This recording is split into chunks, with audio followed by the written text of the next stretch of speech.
Alex Becker. He's the guy that I had a conversation with. He's the guy that, he didn't, he wasn't the first person to lay eyes upon my work. Let's put it that way. But he's the first person to broadcast it to a population of people that was able to sell it out for me. He bought 4 pieces himself. Then he sent me a DM and he was like your work. I just want to put you in touch with some other people if you like. Justin Arizona was one from the Twin Flames. He suggested a couple of people who were going through that as well, that sudden rush of success. Absolutely in no way do you drop now. You ride it out, you wait. If the work is good enough, people will continue to buy it beyond your control. And then eventually there will be a sensation of FOMO. Every single thing he said came true. Every single thing.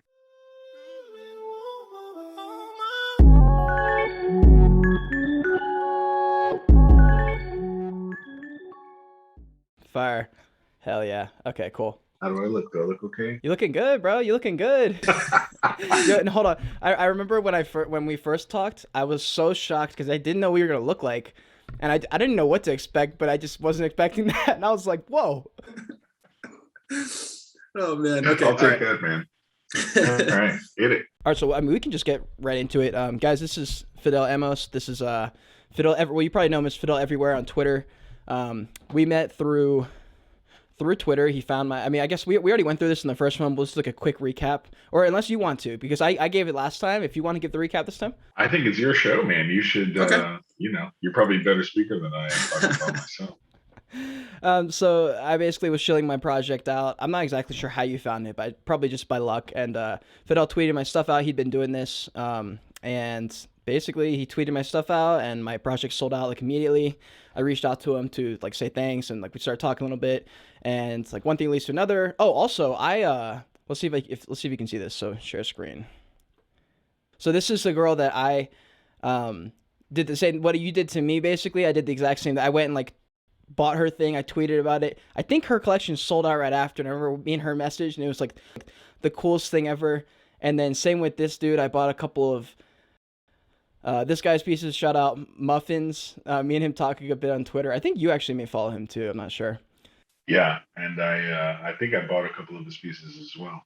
Hell yeah, dude. So talk to me about this because hold on. Well, welcome back to your Joyage, guys.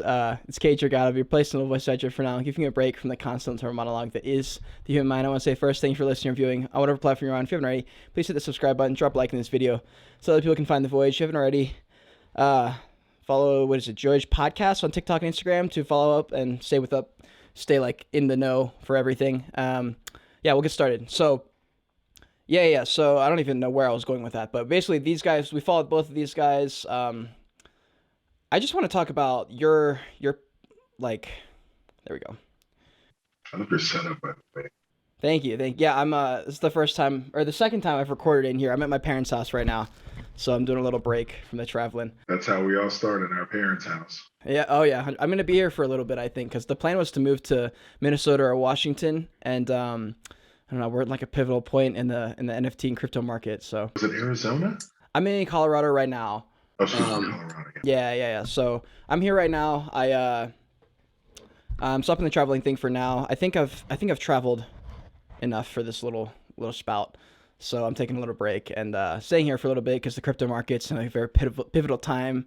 I want to like save up as much money as I can just because I don't know what's gonna happen. But anyways, I think we all are, yeah.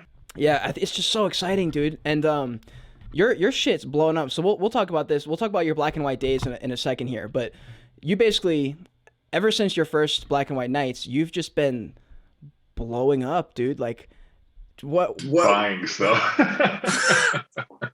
that's how you blow up. You just buy everybody's art. My God.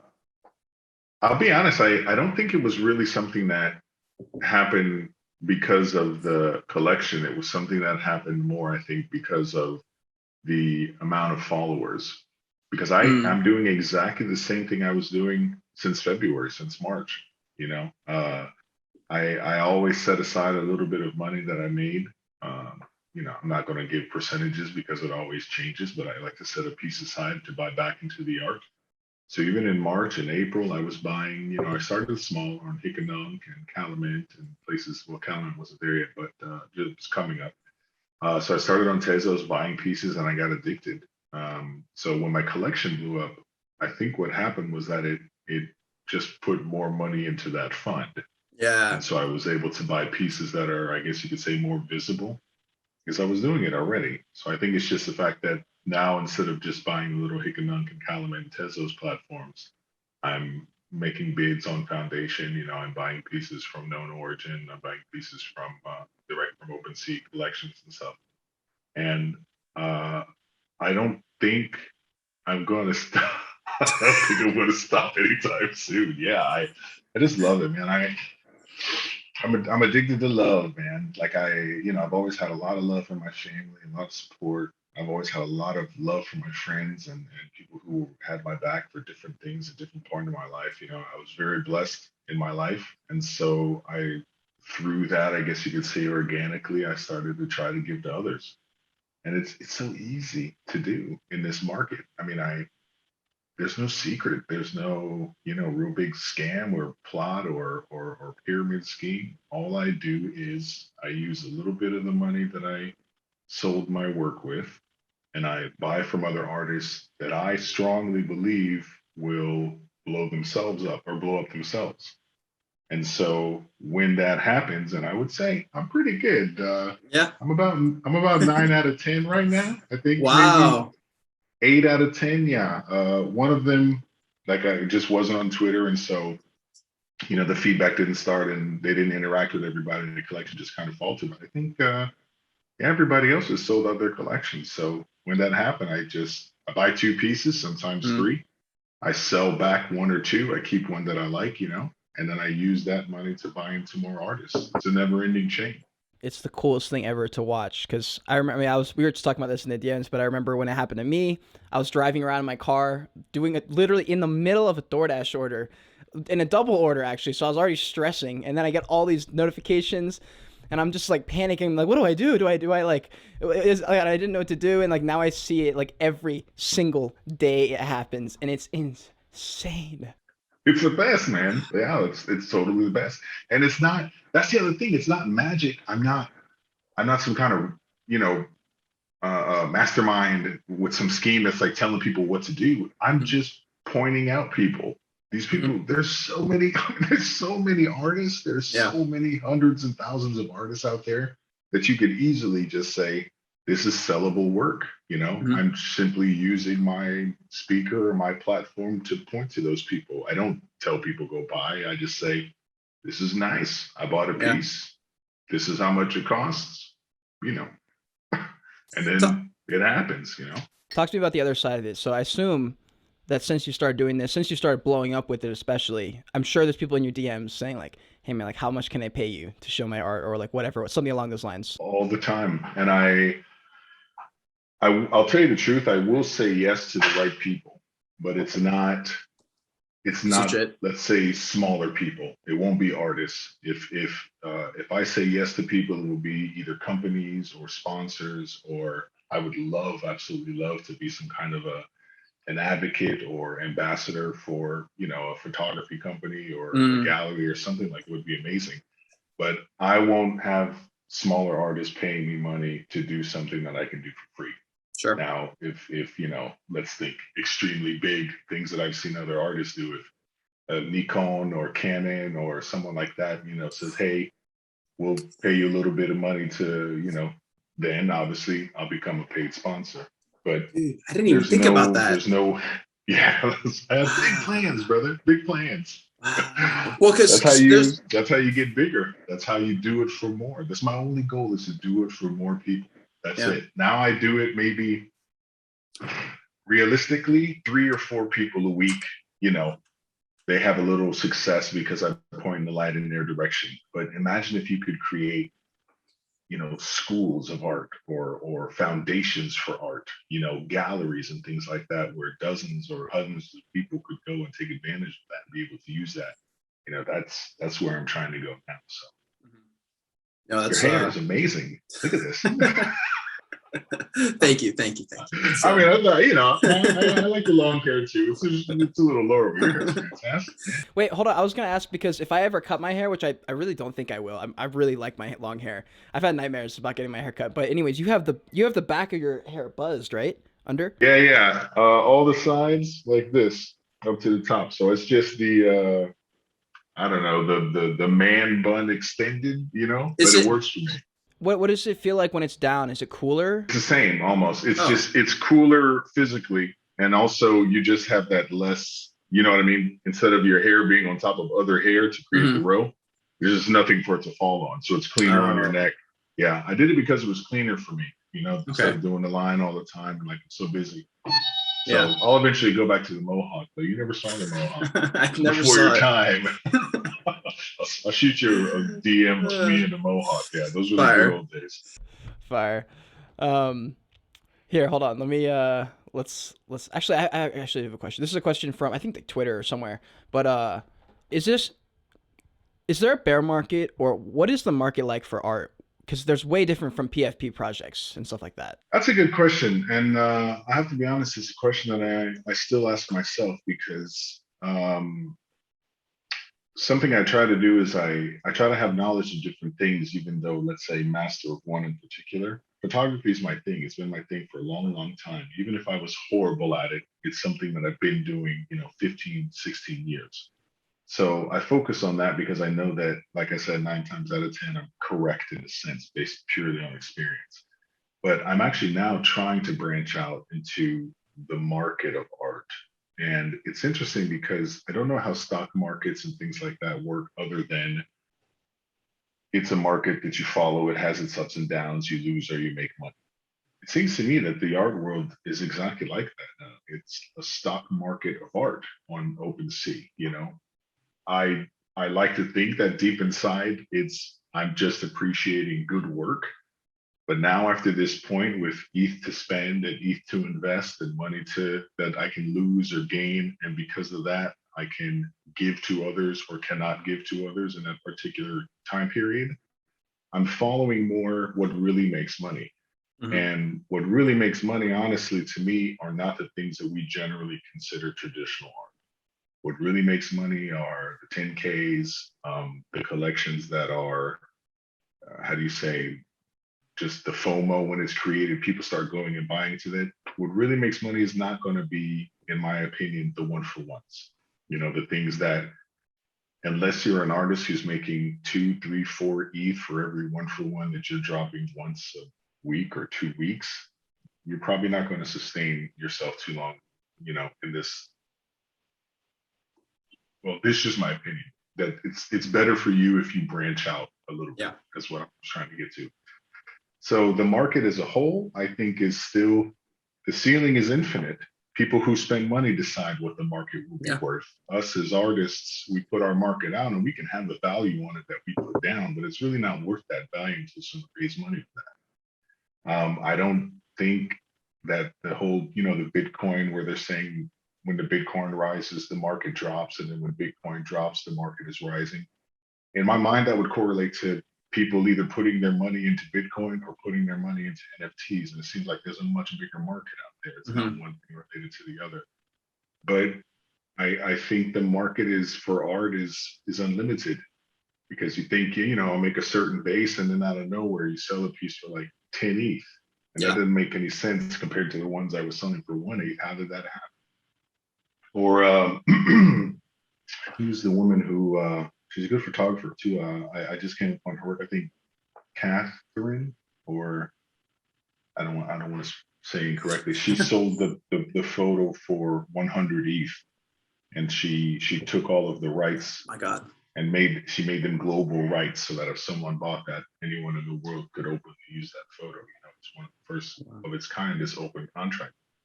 So you say the market's not going anywhere, and then someone sells one piece, one NFT for 300 grand.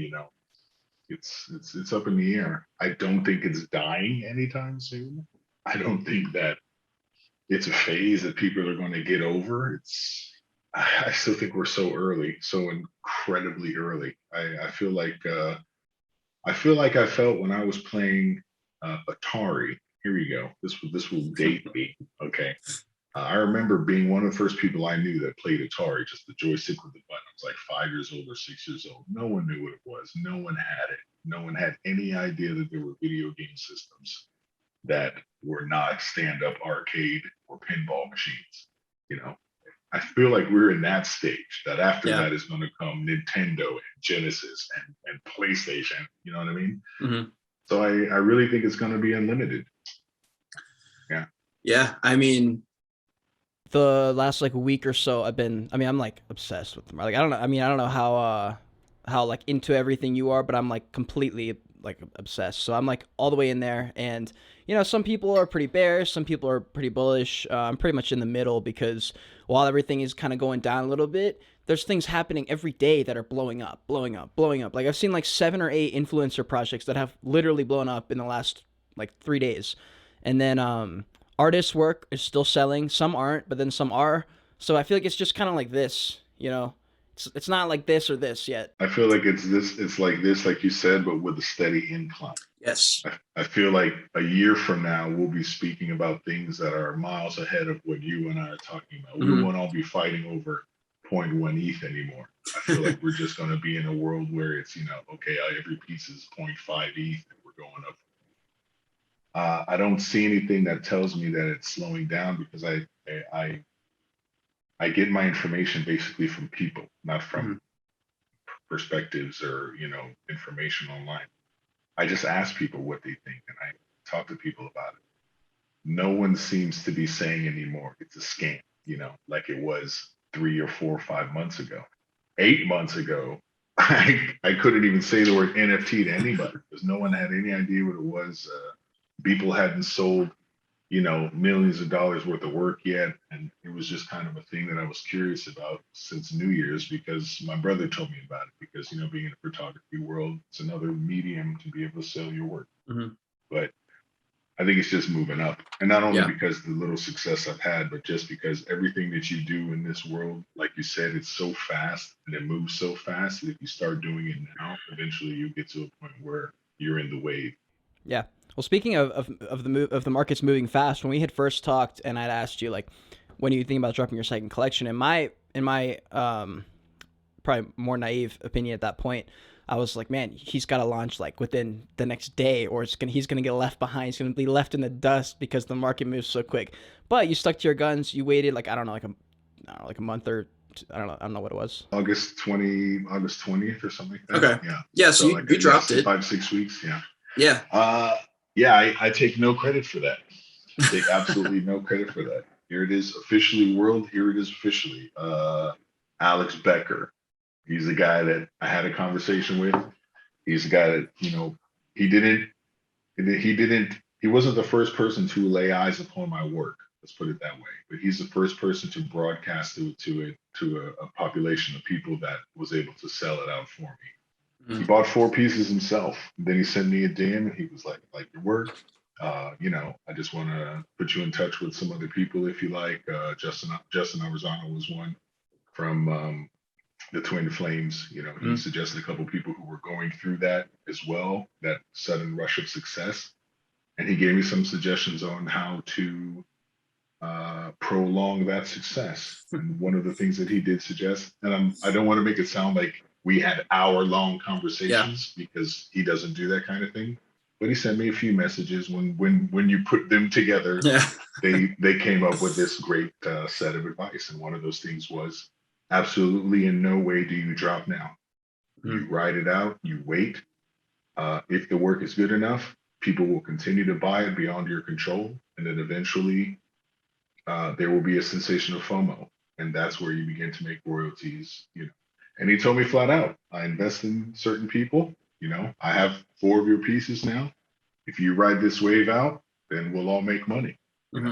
It wasn't like, I don't want people to think that it was like, oh my God, your art is amazing.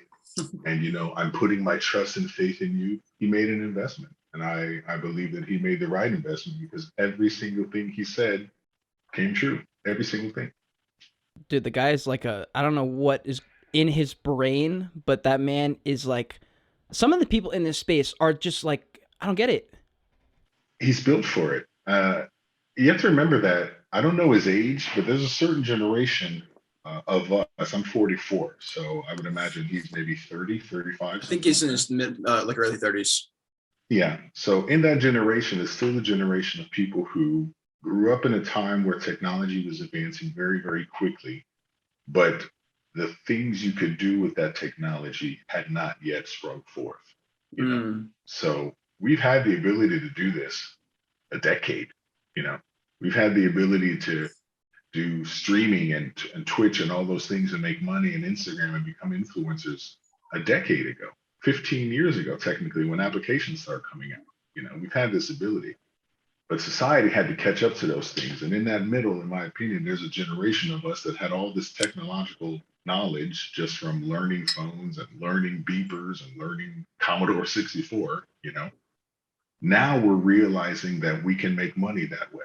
So the last 10 years, you see this huge spike of people who have no, I guess you could say, not street skills. That's the wrong thing. Everyday, regular 9 to 5. They have no desire to do that, you know, but they have knowledge that's helpful for these computer things.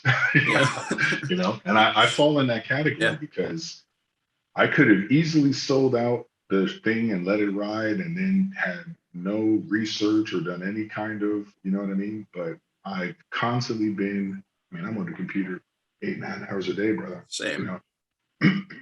No shame. And if I can be on the computer 8, 9 hours a day and make 5, 6 grand a week, that's my job. Yeah. Like I can't try to make something else out of it. That's my work. And I think when people realize that, the potential that they have is endless. Like the first guy who pointed a camera at his face, you know, like you're doing and said, I just want to talk to people and I want other people to watch me do that. You know, seemed crazy when YouTube first came out 12, 13, 14, 15 years ago. Seemed crazy that people would watch other people watching and talking to other people. We created these jobs for ourselves. So I think if you put time into it, you know, if you really focus on making it your job instead of like a 1 hour a day thing where you're just working 9 to 5 and then you come home and you get on the computer for a little bit. I mean, I don't plan on going back to work like a lot. You know, even now my schedule is half what it was, you know. When I got into NFTs going into that spring semester, February, working at the university, I was working at 4 schools. 2 of them were, let's say, half-time, and then the other 2 were freelance where I would go and do certain classes. COVID went crazy. The 2 that I was doing freelance, they just basically closed up because people couldn't travel around and they were not big enough to have a system of online, you know, schooling. And so now I only work for the 2 schools, the college and the fashion school, where I teach photography and English. But I'm not going to be looking for other work like I would normally do every year around this time. You know, I'm just going to write out my little half schedule and put my focus into this. I mean, why not? It's hell yeah. I've already made way more than I would have made in a year of working, you know, and I can keep doing it. Then why not? We'll see. Well, you said something interesting a minute ago. So I think it was Gary Vee talks about how entrepreneurship is a skill that can be learned and developed, but also it's also a talent that's natural for some people. I noticed for me, because you mentioned when you were a kid, you were playing these like whatever video games, I guess you would call them back then. Not to date you that much, but like, they're still called video games. I had a Nintendo 64, so I guess I didn't know if the word was still video game. I didn't know if there's like a different word or something. Because I played those anyways. I have zero talent for entrepreneurship, none naturally. I have noticed over the past few years, I picked up some skills in entrepreneurship and ways of thinking by watching other people, by practicing and like doing all that stuff. But this like NFT world and like being in it all the time is like growing just different parts of like your mental skills, you know, like I guess with entrepreneurship, different ways of thinking outside the box, thinking creatively in a digital marketing way, like the way you've let me pull this up. So this is incredible what you've done with, here we go. So it's this bit, update on artists I'm supporting. It's become iconic. it's become infused with your name. I mean, when you see this, you're like, oh, someone's day is about to be made, and every single time it happens. And all right, let me go back now. But it's become He does some Marketing. good work, by the way. Yeah, he does. Yeah. Yeah, those things are amazing. Yeah, like see things like that. How was that entire? I think it was 20 pieces. Mm. How was that sitting there untouched? Maybe not. Maybe he had a sale or two, or she. I don't believe we know gender. But how did they? How was that work just sitting there? You Yeah. know, I found it simply because someone shilled me, and so I went to look at it. They said, "Have you seen this art?" You know, and I went to look at it. It's so the world is so big on NFTs. It's not like walking into a gallery or old style. You know, you go to a photo store, a video store, and you have a certain selection of what you can look at, and that's it. Like your reach doesn't expand any further than that. There are innumerable ways for people to run across art, to see your stuff. The biggest way to do that is to constantly be present, and not just present, but spamming and scamming and throwing out stuff like that, bulk mail. But I mean, being present and reactive. That's the thing. People talk to me, I talk to them. People DM me, I DM them back. I apologize for not being able to get to all of them, but I am doing like 10 a day because they're just big DMs. Mhm. People make a message and they say, have a look at my art. You know, those like the post that I was talking about the other day that was show me your art, show me your stuff, and they never go back and talk to those people. They never like the comments. They never retweet anything. It's just hundreds of comments on each post, and it just keeps going like this. They're not real. They're not looking at your stuff. Yeah. I'm just looking at stuff. Yeah. And I'm just buying the stuff that I believe will sell. There are many pieces that I just buy flat out, and I say I just want this. I think I have like 600 now in my collection. Oh my God. But but there are a lot of motives to what I'm doing. Like I think we even said it before, Kate, that formula I was talking about. If I buy something, if I see something and I believe that it's good enough work where multiple people will buy it, I talk about it. Because if multiple people buy that thing and then I buy that thing, and then the collection process starts where you buy it and then sometimes you sell it again, and then bigger collectors come. If it goes and does what I did, I'm just following that formula. So the artist will get paid. The artist will make royalties. It's the only thing I think that really matters in the end. Camera just shut off for a second. I have to put nice things behind my wall so I can get a nice little setup, do some streaming. I'm gonna start doing some streaming. Well, yeah. Hold on. So the first time we recorded, you were like recording in some, like living room on a coffee table on a couch. Did you move or something, or like? Yeah. So not built a studio, but took a room that we had extra in our apartment, and it was like an expanded dining room. We just moved all the dining room stuff to the big living room.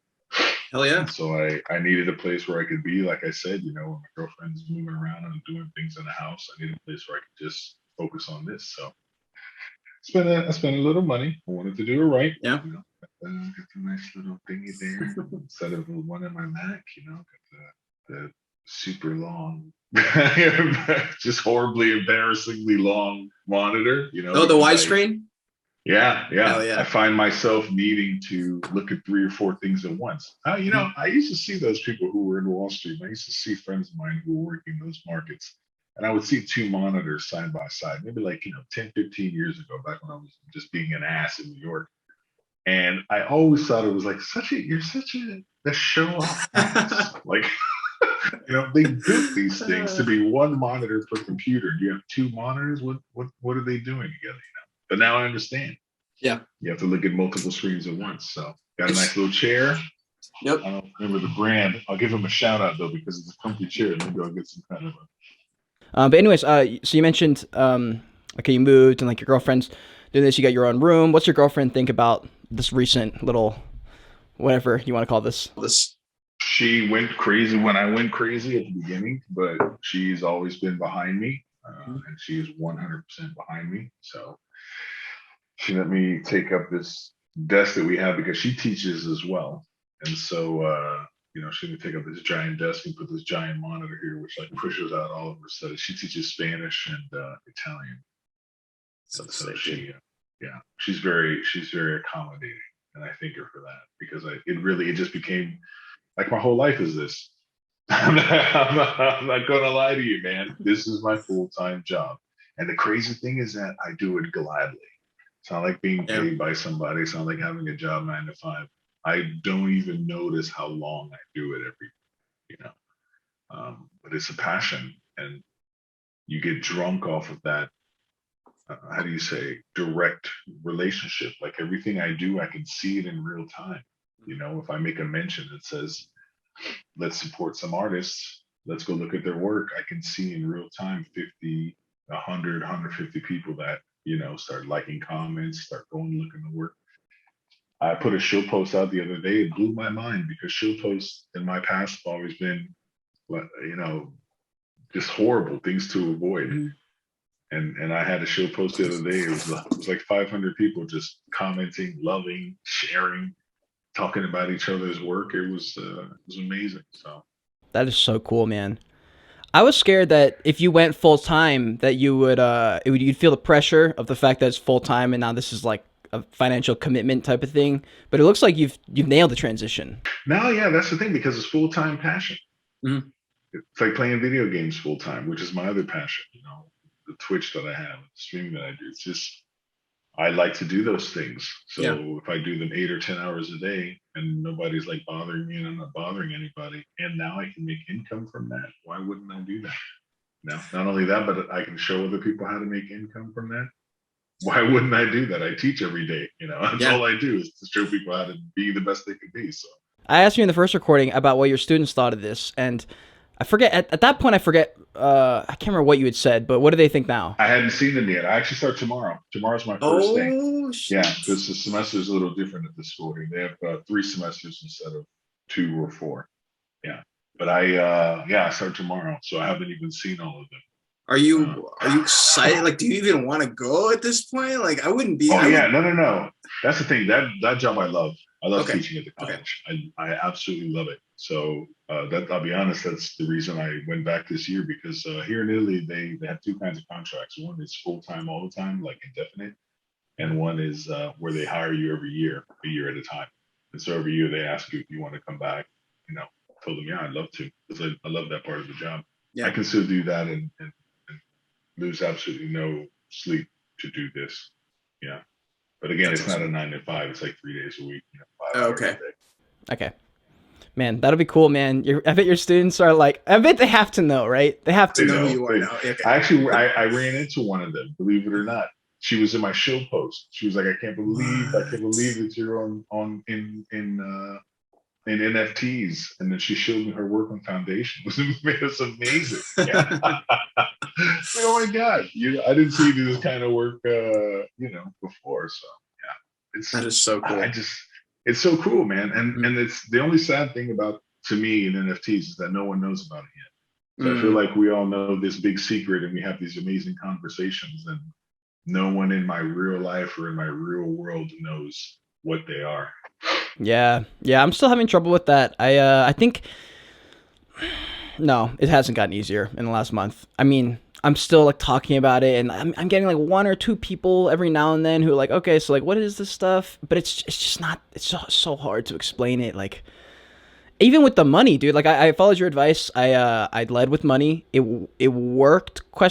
Because it takes a lot. Like, as you know, I'm on the computer hours and hours a day. Like, it takes work, especially like a front loaded effort. Like, you do need to put in like a substantial amount of hours just to get into the game, and then you kind of like ride the wave. Yeah, you can't just go in for a day and see what's up and leave. Yeah, I got to thank you though because my mom actually was very interested when she started seeing the success of my collection, and she started seeing me sell. When she saw me sell that piece on Foundation, and that was for 8,000. That blew her mind. She's like, I gotta know what you're doing. And so I actually thank you because I sent her your video. She commented, right? On the YouTube video. Right. Let's go. Yeah, she did. Shout out. On YouTube. Yeah. Shout out to my mom.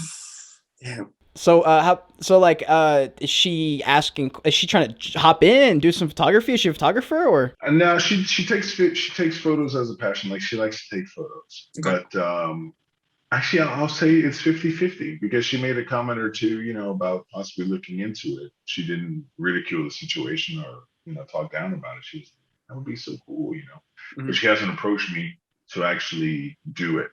So I'll wait and see, what she wants to do. That would be amazing, though. I would love Wow. to. Could you Yeah, she's got imagine? photos. She's got photos, man. Yeah. Yeah. And she's on the internet and stuff too. She's very involved. She's on Instagram. My mom is very Oh, okay. yeah. My That's pops good. just likes the good news. He watches the news and he reads a paper and then he's like, "Oh, that's good news." Yeah. Yeah, he's not That into is stuff. so funny. I just got a Twitter notification from Muffins, the guy we looked at on OpenSea a second ago.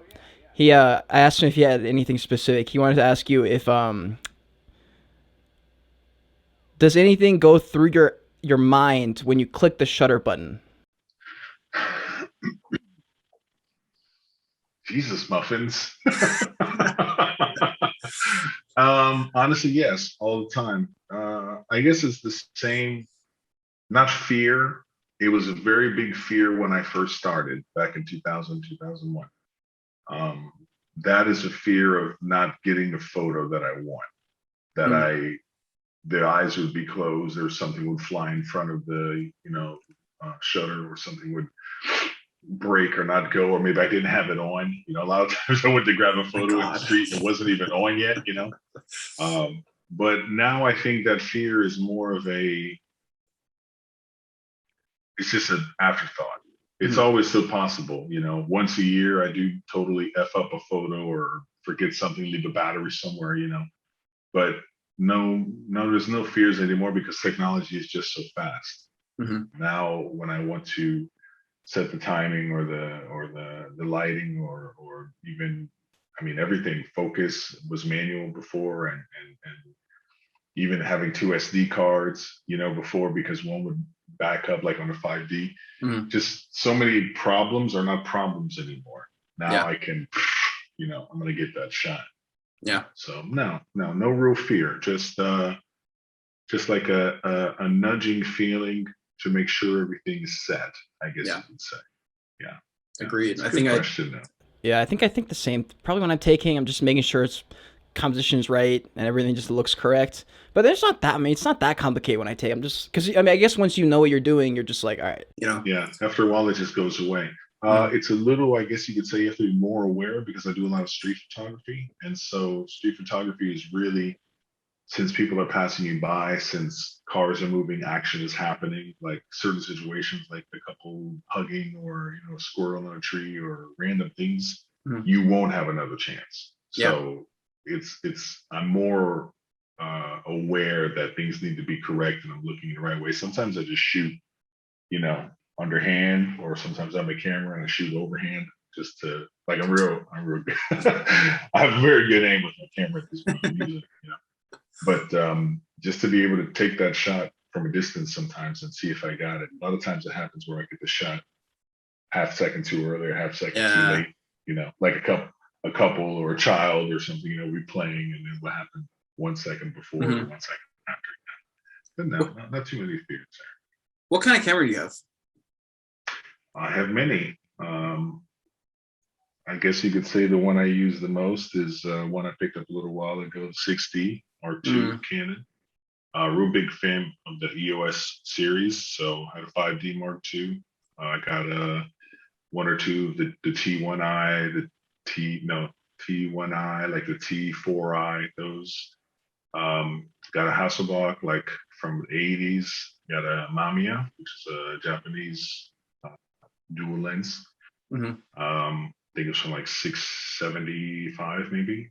Have a couple Minoltas, a couple of little tiny Sonys. Yeah. I still got some point and shoots Do here you really? somewhere. Those single shots. Yeah, because I started with those. 2000. I left college 2001. Right around the end of college, I think that last year of college where I first started taking photos. So I still had some. What do you call them? The throwaways. You Yeah. know. And yeah, a couple of point and shoots. So I have a few. Do you have any I film like to cameras? collect them. Yeah, I have 500D, or is it no, it's a 50D from like 2006. I have a Leica, an old Leica. I need to get it working though because I'm not a Leica pro, so I got to take it somewhere to get it fixed up. I got, Mm. I think, 4 film cameras. Yeah, I'll be honest. After like 15 or 16 cameras, you forget 1 or 2 in the mix. So yeah, but I just like to collect them and fix them up, make them look pretty. Do you ever? Because my friend Nancy, I don't understand it. I'm gonna be honest. But she brings her film camera every now and then as like the only camera she has with her, and she uses it because she's like, oh, it's like because you only get like that one shot, and like you have to be careful because there's only like 20 like opportunities to take the shot, and I just don't understand. I'm like, why would you like? Why just not just bring a normal camera? You can take as many as you want, and for me, the quality difference is there, but like, is it there? Like, is it really there? Like, can you really notice unless you're like really looking for it? Do you ever bring anything like that on you or with you? No, I mean, if I'm going to have fun, yes. If I have a lot of time, sure. I'll probably go out once a month, take a film camera, and just take old shots. Excuse me, not once a month, once a year. I'm not a big Mm. film camera guy, but yeah, I'll go out once a year in the summertime somehow, and just say, all right, I'm going to waste two rolls of film, see what I can Mm. do. Half the time I fail miserably. Yeah, just because the digital age was right around when I started, so I never really truly learned film. Mm. But honestly, I understand people that do it. It's dedication, and it's also something to be said for living on that. If I don't do it, it won't happen kind Yeah. of realm. Yeah. Like if I don't do it, I can still with a digital camera, I can still, if all else fails. I mean, not now. I haven't used automatic setting for 10 years, but let's say I'm starting out with a camera. If nothing else, I could put it on automatic and just let the camera do what it's going to do, Mm. before I get to the point where I'm learning. Film camera, you can't do that in any way, shape, or form. You just before you even start shooting, looking at the settings of the camera, you could be in total blackness for the next 20 shots if you have no Mm. idea what's going on. So people who do that, they really are dedicated. They are people who like that thrill of knowing that the shots that they get is purely on their experience and that the camera's only doing what it wanted to do. True. Yeah, yeah. Um. Yeah, I was. So in a second, I want to go through a little bit of your black and white days collection. I'm so sorry, Kate. 1 second. Yeah. What's up? So I have an appointment from 4 to 5. Will you be available again in an hour? Yes. Oh my God. God. Feast your Wow. eyes. Oh Feast my. your eyes. Oh my. I mean, You know what I thought that was for a second? uh, I thought it was a space punk. oh wow, that would have been high. That would have been cool. Speaking of, you have let's see if I can pull it up. Yeah, space punk. Yeah, I got a space punk and a dyno. I think I got the right one, right? Hold on, let's see. 7944. Yeah, I got to pull it up right here. Yeah, this is the space punk you bought, right? That's me. And then you got the dyno. You got the matching dyno. Yeah. Yeah. Shout out to Space Punk Club and the matching dynos also because they're going to do big things, especially because the matching numbers, I feel like that's going to pump things up too. So I'm wearing the right shirt for that. Yeah, I'm with you on the space punks. I'm a big believer. I found them like really really early on, and I bought 2 of them, and then like the next day, what's his name, Journey Crypto, or he either like I forget. Like the next day, I found that Journey Crypto had bought them, which is like another influencer person, kind of like Alex Becker. And I was like, oh my God, I found like a really cool like NFT project. And I flipped one, and then I'm holding one still. I paid way too much for it. So I was like, fuck it, I'll just hold it forever pretty much. Yeah, but I dig it. I dig the artwork too, and the community is pretty good. Yeah, they're doing a great job. We had a couple Twitter questions, and then also, I think you saw them. I saw 1 or 2 after I did the apartment that I had. But then Yeah. I got off real quick. So right before we get into that, I want to go to your black and white days. This is your new project that you just released a couple, or like, I don't know what it was, like a week or 2 ago, maybe something like that. Like 2.5, 3 weeks. I think I was still in Amsterdam when I dropped it. But I'm excited about this because for me, it's like every drop is becoming an experience, you know, and in this NFT space, experience is invaluable. And so I learned a few things from dropping this. The first thing I wanted to see was if I had the power to drop something and have it sell out on my own accord, because I'm thankful for what Alex did and the shout out that he gave, but he wasn't involved in this in any way. He didn't buy pieces from this, like he didn't promote this like he did the first one. So I was curious to see if I could sell 50 pieces, you know, just off the photos. And the other thing was, this is the first time that I did actual planned way to drop it. So we did like a whitelist first. There were 5 people who bought a piece from another mini collection that I did called Black and White Nights, the Afterparty. And if you bought one of those pieces, then you got one of these for free. And so they got theirs first, which was smooth. And then I selected 10 people in a raffle from the Discord members that only they could be a part of, and then 10 people from the previous holders of Black and White Nights that only they could be a part of. And so the first 25 pieces went whitelisted that way. And it was pretty smooth. In 24 hours, we got everybody to get their piece, I think, except for 2 people at the end who just, you know, didn't have ETH at that time. And so I held those 2 pieces for them. I wanted to give them a chance, but the others I gave out or I sold in private sales. And so I was able to see also from that experience that it could be done rather smoothly. You know what I mean? And then the other 25 I dropped to the general public. And then when those 2 people had ETH like 3 or 4 days after, I gave them their piece. I gave one of them their pieces, and then the other one couldn't get it at the time, and so I auctioned it. But it was cool to see the 25 I dropped to the public. It sold out 20 in 6 minutes, and you know, even after Alex made a mention that that sold out in 11 minutes, so it was twice as fast, which was, you know, crazy to me.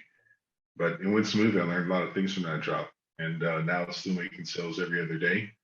It's I hope it hits that verified market of 100 ETH. You know, that would be great to have 2 collections that were verified. You know, I've already have the one, which is amazing. And yeah, so we're moving right along. Yeah, Yeah, man. I'm pretty That blessed.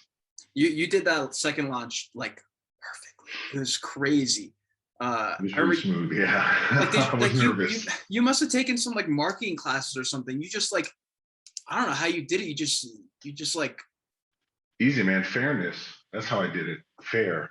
Everything was. I don't know if you saw the video that Coin Bureau just put up yesterday.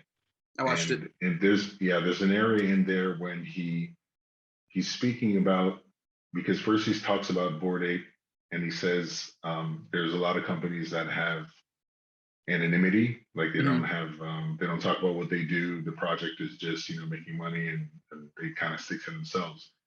And then as he mentioned, the other flip coin of that was projects that are fully open and like fully honest with the people and tell everybody what's going on. And as he did that, he showed my Black and White days and my Black and White nights on the screen.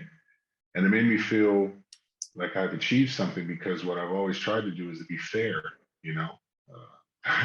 It's so difficult to do because, man, I can't tell you the DMs about people who wanted to buy pieces on the low. You know, hey man, I'll just give you 5 ETH. You know, just let me get like 10 of them. You know, so many messages of just people with money who were looking for ways to get in ahead of the crowd. You know, and even a lot of people told me at the beginning they were nervous too, because they thought the second drop I would make it like 0.5, or, you know, try to ride out the success of the first one. And I started at 0.1 because I wanted it to be accessible, you know. And so all I did, I was just fair. I told people how I was going to go. I told people the plan that I had, which was half of them were to be whitelisted and given to people who supported me. The other half would be given to the general public. And it was smooth because it just worked out. That's all. I didn't do any cut deals. You know, I didn't do any slipstreams or anything like that. And it was fair to everyone, and everybody was happy. So I have a few plans about things that I like to do, because I believe the community is really, we undervalue the community. No, I take that back. People who were in the community appreciate and love the community. But people who are just coming into the space, they undervalue the importance of community. You know, Fidel, how did you do it? How did you sell? I mean, I wouldn't have done any of those sales if I wasn't shilling and retweeting and spreading information about people, and they were spreading information about me for 8, 9 months. Yeah. before enough people saw it to be sold, you know. And so I want to try to work in something in projects that I have in the future that really does based on community and stuff. Then I think everything will just go smoothly. Yeah, and it's even more important for art projects or photography, something that's not like a P for like a profile picture one, especially if you're the figurehead, if you're like the guy, you know, people are buying because they like you, they like your photography, they like everything about it. And I remember, I think it was our podcast, the one before, but I think it was in that one where I talked about if you blow up and you don't mean to, and it blows up for the wrong reason. Like if you had, you know, if you had sold to that guy for 5 ETH and done it like not fair or whatever, and then you had somehow blown up because of like things like that, then it wouldn't be that great because you'd be like, shit, now I'm like kind of famous for something I wish I kind of wasn't famous for. But you're blowing up the exact right way you wanted to, which is like playing out your thesis that you planned out from the very start, from the first podcast we recorded. Yeah, I'm lucky that way. I mean, lucky. I wanted it to happen that way. I was fortunate that it did happen that way. Because I've seen the folks that have problems with their drops and with things that they want to do, and now they have, you know, everybody has a game plan. They have the what you call the map, you Yeah. know, of what they plan for their collection to do. You know, I'm noticing those more and more. I just kind of typed out what I wanted to do, and it seemed fair to everyone in my Discord. I think I have like 700 people in the Discord now. You do. And yeah, just giving like, you know, them the opportunity to tell me, you know, hey, I'm going to do this. Is that cool? Like I heard the complaints and I heard the cheers for things that didn't work in their minds, and so I did what I thought worked for all of us. And Yeah, man. we're sitting kind of pretty right now. So Hell yeah, dude. People like you. They fucking love you on Twitter, especially. I've seen you like more on Twitter than in the Discord. But anyways, let's pull up a couple of those Twitter questions. I saw one that was pretty cool. try to get in Discord a lot more often, to be honest.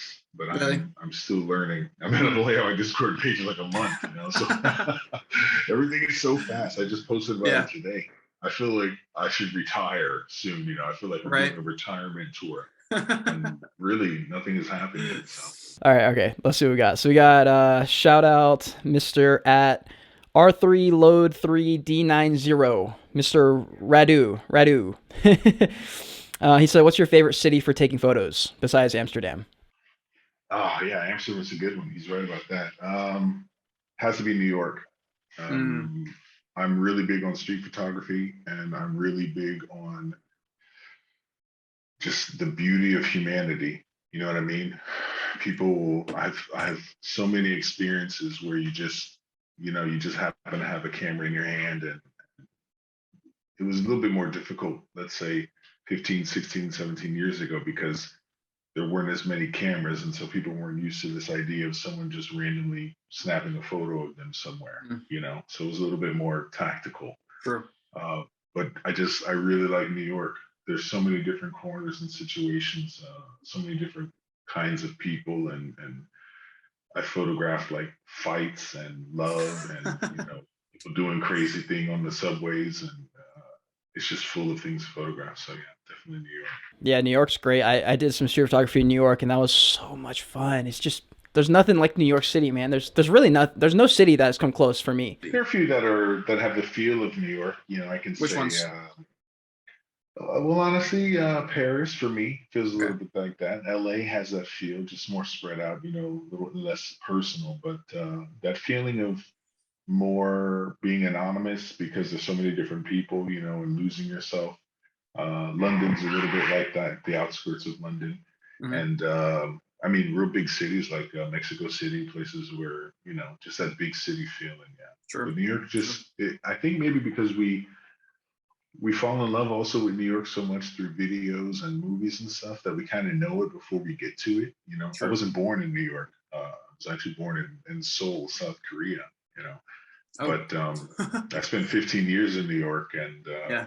it's just like the movies. You feel like you're living in a movie, you know. So it has a special feel to it. Yeah. Well, yeah, and it lives up to the hype. That's the main thing for me. Like when I got to New York, I was like, oh, this is exactly what I was thinking. And most cities I go to it, I'm like, I'm not sure what I was thinking, but this kind of wasn't it, I guess. In New York, I walked in, and I was like, yeah, this is cool.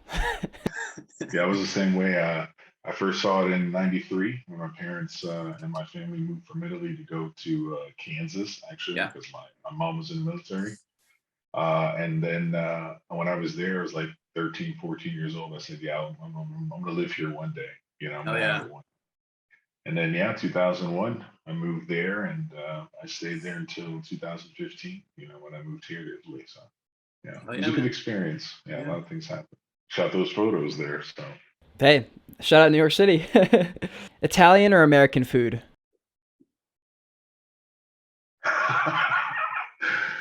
yeah, if I want to die like in my 80s, Italian food. If I'm purely going on choices and the craziness that Americans have been known for to do to their Mm, food and the combinations and things and tastes, American food. interesting. Yeah, Interesting answer. Interesting answer. yeah. Because Italian is, you know, one kind of food in my mind, at least. I mean, Hmm. cuisine wise, there's a million plates. But American is a combination of, especially New York. When I think American, I think of like, you know, all kinds of combinations of foods, not just one country style. So yeah. For sure. For sure. Plus Taco Bell. Oh, dude, Taco Bell. Taco Bell for the win. My girlfriend hates Taco Bell, but she lives in Mexico City for 10 years, so she hates Taco That's Bell. so funny. I just love Taco Bell. They don't have that where you're at, right? Yeah. Now, there's an American base here nearby in Vicenza, and they have a Taco Bell in there, so I can Yeah. take an hour ride Good. and go to Taco Bell if I want. But yeah, here in Verona now, they have you know, McDonald's, Burger King, KFC, things like Yeah. that. Fire. All right, this is the last question. We're gonna wrap it up with this last one. If you weren't into teaching or photography, what job would you be in? What career? What would your life look like? I'd be an actor, hands down. That's why I moved to New York in 2001 was to act. I Mhm. was doing theater in college. I met a director who was, excuse me, I met a director who was from New York because I was in a show there. And where was I? It was at a, I was in, it was like an expo, it was a film festival expo in Louisiana or South Carolina. It was South Carolina. South And Carolina, shout out. It's my yeah, hometown. yeah.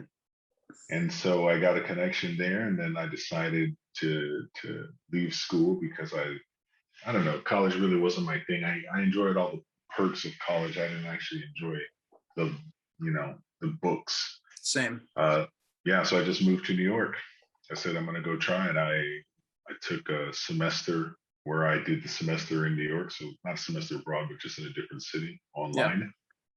And yeah, after that one year, I just stopped doing the schoolwork and I started acting. I That's did dope, that dude. for like 2 or 3 years. Yeah, yeah. That's dope. Would have been nice to. I was too Mhm. tall though. I was way too tall for things. I actually had a lot of auditions. I met a lot of good people there because I was in that nightlife. Yeah. I was in photography. I was throwing parties, and so I met a lot of, I guess you could say, B-list actors Hmm. who actually got me into a lot of auditions for, you know, New York. It's Law and Order and Yeah. everything crime related. Those TV shows, and I was always too tall. I remember the lines. Man. Yeah, too tall Wow. to be the partner of this guy because this guy was too short, or Yeah. too tall to play the cop who does the thing because you know How the tall are role you? is too small. I'm 6'8". Oh my God. So Okay. Okay. I was thinking like 6'2", 6'8" is not what I expected. yeah, no, I'm very tall. Yeah, yeah, yeah. I'm 6'8", Holy and shit. I just after a while I played a lot of like bouncers and bad guys, you know, Yeah. street thugs, a lot of background stuff. And then I actually became a bouncer because, you know, from doing the parties, I became a bouncer. Then I started doing the door, and then it was a whole other world. So yeah, Yeah. yeah, it was a good experience. But I Shit. would have loved to be an actor. Who Man. knows? You still could, Maybe man. when I I'm mean, older, maybe when I'm yeah. older, I'll shrink 6 inches. Well, the thing is, like with acting, they need people who are old for actors. Like if you're like 75 and you're like, you know what, I kind of want to act. Like they need people who are 75, and might need a tall guy who's 75. That might be perfect. That's it, man. I could just play a guy that's always sitting down. All right. Well, I want to end this on one question that I have. So, or if you have any, did you have any from your Black and White Days collection that's your favorite by far? Is there any of those where you were like, that one? I'm not going to answer that question only because I don't want to single out Yeah. anybody who has or That's doesn't true. have pieces. But Is there one I will though? tell you, yeah, yeah, of course there is. but the favorite photos of mine are because of the memories, not Mm, necessarily the photo. Um, it's just kind of a habit that when I look at a photo now, I don't remember the particularities of the physical photo. I remember the memories of how I shot it, how much work it was, or whether it was just like really easy. And so, yeah, I love all those shots. It actually took me some time to curate those collections. It When I told people, I needed a couple of weeks to really decide what to put in them. It was for a reason. I wanted different cities, different memories, different feelings. And so, yeah, there's 5 or 6 in there that are by far my special. favorites based on the memory. Yeah, True. because those are more a part of me. Whereas Black and White Nights, I didn't know 90% of those people in the Mm, photos. It was very fun and a lot of parties and things and events like that, but they were just people who agreed to be at a party where it was photographed. Because I yeah. always told people I was photographing. I agree with you on what you said about like the picture being your favorite because of like memories and stuff. Because my first collection, the one that you blew up, while those memories were amazing for me, and it was like my big trip and all that. My second collection, the prequel, uh, as far as memories attached to those photos, those mean more to me just because I remember all the feelings of like anxiety and I remember what I was going through, trying to work up the courage to like leave for that trip. And so that second collection, while it didn't do as well, some of those photos mean so much more to me than some of the like the cool like whatever shots I got on the trips. So I totally understand what you're saying there. Yeah. Yeah. I actually bookmarked What that second collection you got. did you? Yeah. To my Mm. books.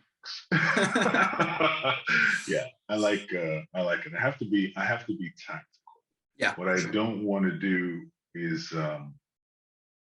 no, let me take that back. That's not what I mean to say. It's not tactics. It's I want to be fair.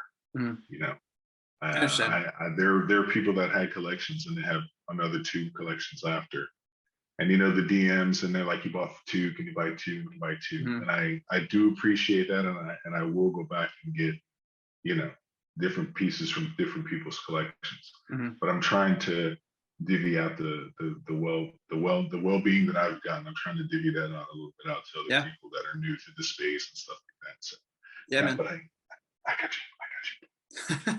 I got So actually, it's interesting. Saying when I launched that second one, secretly I was kind of hoping the exact same thing you were thinking when you released your second one. You were like, I wonder if I can make this work without like a shill from someone huge. And so when I was kind of hoping you wouldn't. Well, I was hoping you'd see it, but I was hoping you wouldn't like say anything because I mean it didn't do as well. But um, you know, I I think I kind of got lucky with the fact that that first collection you found it like the day after, and you had told me Black and White Nights has been up for a while before you made any sales, and same with like a lot of your other photos. So you. Yeah, So people don't realize that I put that yeah. up in March. Yeah, I put Jesus. that up in March. Yeah. Yeah, and it So wasn't noticed until maybe July was when I first got my sales. Another thing people didn't realize, it had sales before Alex. It wasn't mhm. just sitting there. Sure. I'd already sold 6 or 7 pieces, I think. But yeah, it's man, you just got to share that with the spaceman, especially having the microphone and the video, because there's a 100%. lot of people that it's the same. Like you wanna test your metal. You Yeah. want to see we want to see what it is that you do exactly, and I think it increases the success tenfold when it actually does happen. When 100%. you get to a point where you're making drops and immediately half of them go, and then over time, so when you get to that point, then nothing will make you feel like you've earned that more than knowing you did it. yeah, and honestly, the money it's cool, but like it's not like I'm not selling each one for like a whole Ethereum each. It's like point oh something. So it's not like it's like a ton of money. So for me, I was kind of like, man, what if none of them really sell? But then like in a few months, when I've cultivated a group of people like you have in your Discord, my Discord's growing like kind of steady. I'm coming up on 100 too, so I'm proud of myself. And I was like, it'd be kind of cool if like way later down the line, the people that really fuck with me are like, whoa, hold on, you have a second collection that hasn't sold out, or like, oh shit, and like maybe they pick it up, something like that. So Yeah, that's what happens. And the same happened with my collection too. Same exact thing. When people realized that it was there and bought, they started looking for the other things that I had. Yep. And everything goes. That's why I always tell people, have your links ready, man. Mhm. Have your information there, and have all of your, excuse me, I lost my train of thought. make sure that all your information is ready to go, because when people notice one of your pieces, they start spreading out. And even now, as a mini collector, there's a lot of times when people will show me, or I'll ask for information and they'll give it to me. And they'll say a million things. They never give me a link or page or price, or they give me a link. This is what I hate, is when they give me a link and I go to that and there are no prices. There's no, like Yeah. it's just sitting there, and I don't want to make offers and wait and do auctions. Exactly. And I just want to buy things, and it's something to keep in mind. But yeah, you're right, that feeling of knowing that you put it out there, and it happened because you put it out there and you talked about it. If I can stretch this conversation out another minute, though, I'll tell people you really have to put work in. It's not easy, man. It's not easy at all. It's one of those things where, I mean, like I told you, and you know yourself, because when you're 7, 8 hours a day. A lot of people put work there, and they send me a DM that's like, I just put this 10-piece collection up, and they joined Twitter like yesterday, and they, what can I do? You have to work it. You have to work in the community to work on that and talk about it and promote it. And when there's a sale, talk about the sale and how much it went for, give credit and tag people. Oh, true. Yeah. That's very true. You really got to build it up. You have to kind of baby it. Actually, most of the work that I did came after the drop. Oh, dude, you went all out after it sold out. Well, you had to. That's the thing. And that was a suggestion that I got from different people too. And there are some photographers out there who are making insane royalties. When you get to that point where you sell your 50 pieces, that's fine and dandy, but at the most that's going to be 1, 2, 3 ETH. So what you do after that is really the key. And I went and I looked at some of these bigger, I'm not gonna put names, but you guys know who I'm talking about. They're making like 100 ETH sales, 80 ETH sales, and they're pulling in 10% of that. That's where you really have time to focus on you really get the bonuses from focusing that much time on your NFTs. So you can sit at home and do work instead of going to work 9 to 5 every day. 100%. Yeah, so don't forget to put in work. After you drop, when it sells out, that's great, guys. But that's the time when you got to start putting in work. That's the time when you got to get on Twitter and answer questions. Yeah, it's true though, and I got it all from people who did it before me. And now I didn't even think about the fact of like public. I mean, do they tweet you when they buy it? Is that how you know who buys it? Now you got to go there and look. You just got to look and find them. Right on. Yeah, that's the dirty work. I go to OpenSea. I go to my black and white. I go to all 3 collections generally 4 times a day, each one. Wow. Just give it a couple hours and I look, because as soon as it sells, I want to be the first person to let everybody know the thing that you totally forgot about, which was really only 6 weeks ago. Yeah. It made another sell. It's still doing well, and then the person, if they don't mind, and you'll know if they mind or not, because you start to get a read on what collectors' profiles really look like. A lot of people have this idea, and I think I had this idea too when I first started, that collectors had like 100,000 followers and everything was plastered, and they, had these giant wallets, and they'd go to their OpenSea or wherever, and they'd have these big collections with all this notoriety. It's actually the opposite. The biggest collectors of my pieces that I found had like 5 followers. They didn't have any name that was memorable. They weren't any in the OpenSea. It was like, numbers or something. Most of my foundation pieces, they've been taken off auction by numbers. I never know who these people are. Wow. So there's some that you'll notice want to be noticed, and others that you'll never find them no matter what. You just thank them anonymously, Okay. But I try to do that. Keeps people involved. There's a lot of work to be done after your collection. That's so true. Well, I'm glad I know that now. I'm gonna go back into my first collection and do some of that, because that just didn't occur. That's what I told you. No talent, natural talent up here. It's all learned. We learn together, man. Because like I told you, I went and checked with people and asked people, and I was fortunate because a couple of people DM'd me that were high up in that market, and they knew. I guess they presumed what was about to happen to my collection, so they just out of the blue sent me a message. So I try to do the same with other people. I really do honestly answer every DM I get. I try to at least answer the question that they send me, because I think people should know how to have success. There's nothing that's stopping us from all having success. It's true. Absolutely nothing. We're not in a gallery where we're fighting for wall space. We're not in some kind of expo where we're fighting for a booth to show up our photos.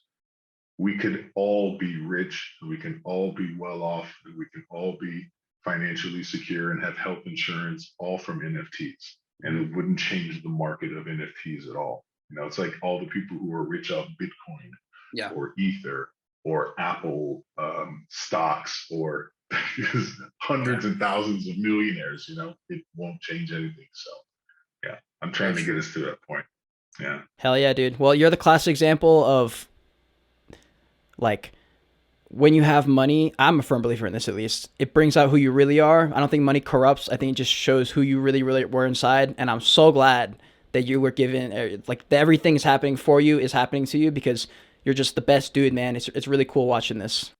Thanks, man. I appreciate that. Thanks for asking me to come on the show because I love the ability, or I love the ability to be able to tell people things that I've learned, you know, instead of trying to talk to one person at a time. So this gives me more communication. I appreciate it. Yeah, for sure. I wish you were one of my teachers, especially photography, dude. Like that. Oh, that'd be cool. That'd have been cool. You know, you never know, man. I'm still teaching, so you find your way out here in Europe. Yeah, you come take class. I do private lessons too sometimes. I don't know if that. Dude, that would be cool. That would be cool. Yeah, I did it in New York. It was a lot of fun. So yeah, we'll keep in touch. Right on. We'll keep in touch. Hey, man, well, thanks for coming on. Just make sure to hit the subscribe button. Thanks for watching. I really, really appreciate it. Joyage Podcast, TikTok, and Instagram. Peace.